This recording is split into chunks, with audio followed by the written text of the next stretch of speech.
Olá, eu sou a Carla Benevides e este é o programa Argumento. Nesta edição do programa nós vamos falar sobre a alta do dólar. A moeda americana chegou a R$ 5,71, o maior valor nos últimos 2 anos e meio. Sobre esse assunto está aqui conosco o senador Oriovisto Guimarães, do Podemos do Paraná. Senador, obrigada pela sua presença.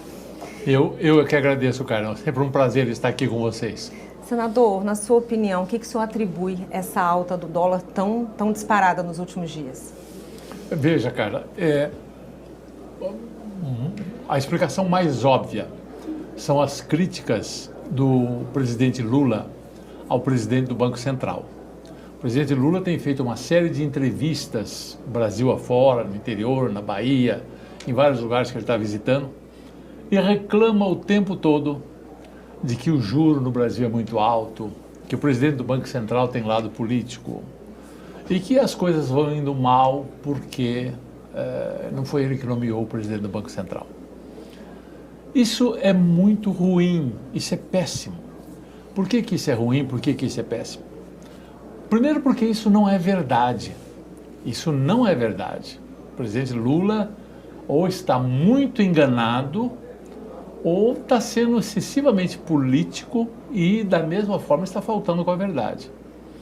O mercado está ruim, o juro está alto, não é porque o presidente do Banco Central quer. Aliás, ele nem decide isso sozinho, ele decide isso com um conjunto de 9 diretores. E se a maioria votar contra, ele é obrigado a obedecer a maioria. Nesses 9 que decidiram manter a taxa de juros em 10,25, 4 foram nomeados pelo próprio Lula. Quer dizer, 9 peritos, 9 técnicos que conhecem tudo de economia, inclusive os nomeados por ele, decidem que a taxa de juros tem que permanecer em 10,25 e ele atribui isso, diz que está errado, só ele que está certo, os 9 estão errados. Ele deve ter lido algum livro de economia que ninguém mais leu nesse país, o mercado também não leu, não é? E isso cria insegurança. Por que cria insegurança? Cria insegurança e as pessoas se protegem, se antecipam. Cara, é preciso não esquecer uma coisa, fazem 10 anos que o Brasil não paga 1 centavo da sua dívida interna. O Brasil deve praticamente 7 trilhões de reais.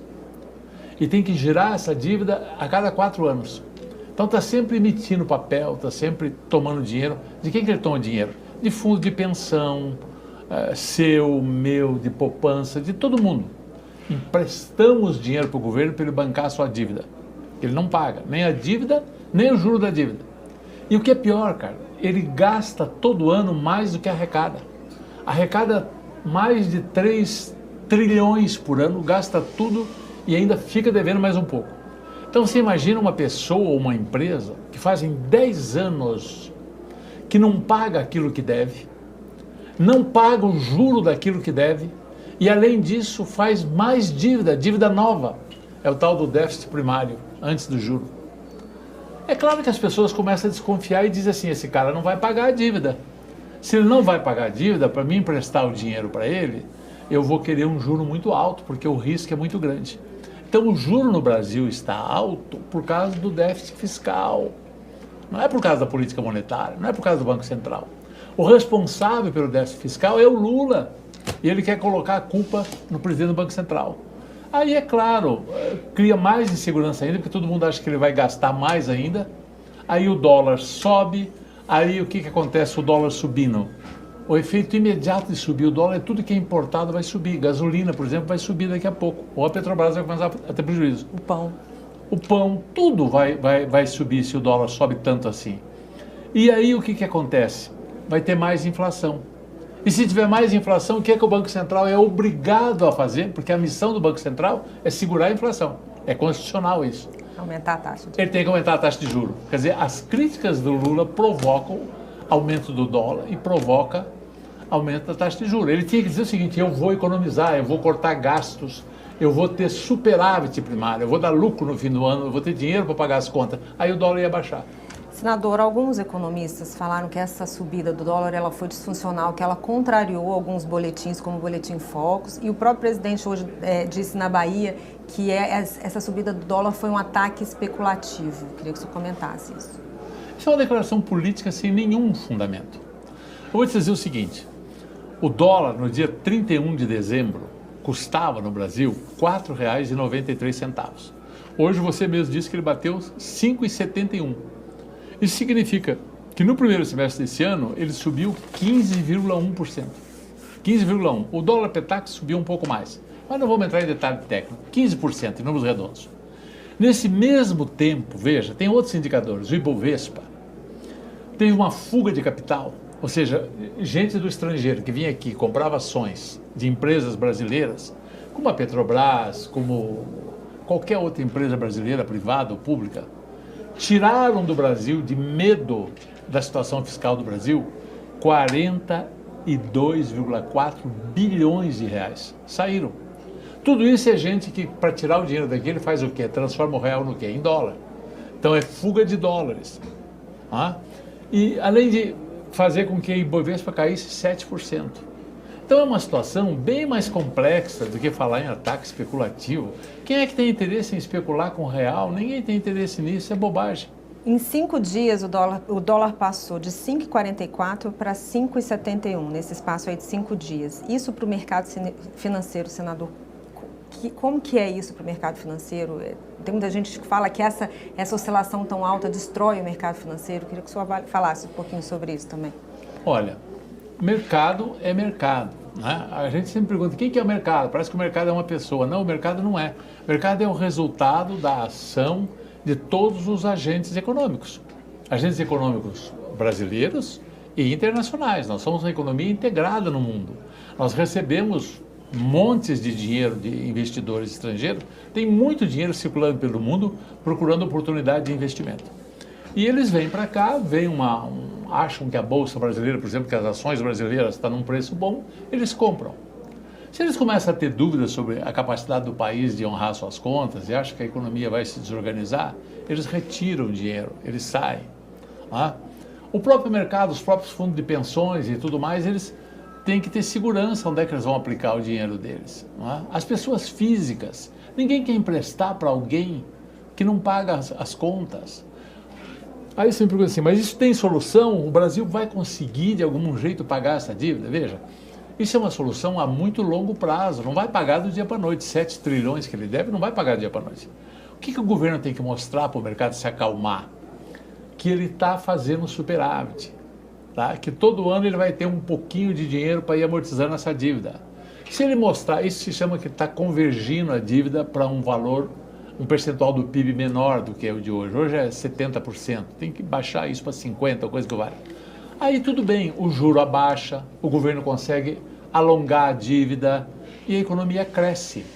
Agora, se o presidente da República desautoriza o ministro da Fazenda, desautoriza a ministra do Planejamento, diz que não tem que prestar conta a banqueiro, como se os banqueiros mandassem alguma coisa.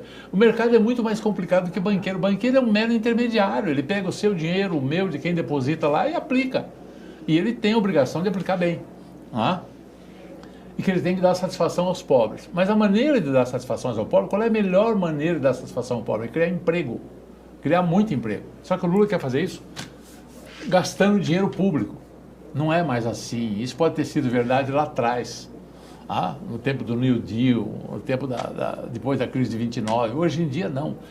O governo tem que mostrar que é sólido, que tem capacidade de pagamento, e o investimento privado é que cria os empregos. O Lula está defasado no tempo. Senador, o senhor falou que o presidente Lula faz essas críticas ao Banco Central, de certa forma culpa o Banco Central em função do aumento da taxa dos juros, do dólar. O ministro da Fazenda falou que houve ruídos aí na comunicação, que falta mostrar para o sistema, né, que os números estão melhores. Está faltando alinhamento no governo? E esse alinhamento, se ele vier, o senhor acha que pode melhorar esses indicadores todos? Eu tenho muita pena do Haddad. Como é que ele vai criticar o presidente da República? Ele não pode. O presidente da República manda ele embora, né? Então ele fala em ruídos. Que ruídos? Quem está fazendo ruído é o Lula. O que ele tem que dizer para o Lula, fica quieto, não fale mais de economia. Deixa que eu falo. Só que o Lula não quer, porque o Lula quer dizer que ele é o bambambam e está fazendo a coisa errada. E cada vez que ele insistir nessas besteiras que ele anda falando, o dólar vai subir mais ainda, porque isso cria mais insegurança e as pessoas fogem do real.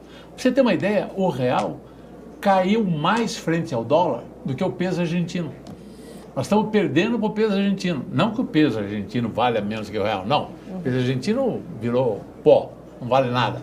Mas nos últimos meses a desvalorização do peso argentino foi menor do que a desvalorização do real. O senhor falou muito do que o presidente Lula deveria fazer, a questão de criar superávit. Tem alguma outra coisa que o governo poderia fazer? E o Banco Central também poderia atuar de alguma forma? O Banco Central pode e tem atuado bem. O Banco Central tem duas missões. Ele tem uma missão que é conter a inflação, que é a missão prioritária dele. E se ele não conter a inflação, vocês que são jovens não lembram do que foi a hiperinflação no nosso país. Aliás, a gente comemorou 30 anos do Plano Real esses dias. E aí tivemos muitas reportagens mostrando que a gente tinha que sair correndo com o salário para ir para o supermercado, comprar mercadoria, porque no outro dia o preço já teria aumentado 10%, ou coisa que vale. Não é? Note que o PT foi contra o Plano Real. O tempo inteiro o Lula criticou o Plano Real. Note que nós completamos 30 anos de Plano Real, que deu uma moeda estável ao Brasil, e o governo não comemorou, não fez nenhuma menção. A sociedade civil comemorou, a imprensa comemorou, mas o governo não deu um elogio para o Plano Real. Foi o melhor plano econômico que o Brasil já teve para acabar com a inflação. Antes dele teve meia dúzia que deu tudo errado. Então, assim, o Banco Central tem que segurar a inflação e tem feito isso muito bem. E faz porque é um Banco Central independente, como é o Banco Central europeu, como é o Banco Central americano, como é o Banco Central do Canadá, como é o Banco Central da Suíça. Nós não inventamos nada de novo aqui. O que tem aqui é o que tem no mundo civilizado. Foi um avanço para o Brasil. E o Lula não quer, ele quer voltar aos tempos que ele nomeava o presidente do Banco Central e mandava emitir dinheiro, coisa que vale. A inflação explode. Aí sim ele vai prejudicar o trabalhador. Senador, obrigada mais uma vez pela sua presença aqui no programa. Eu que agradeço.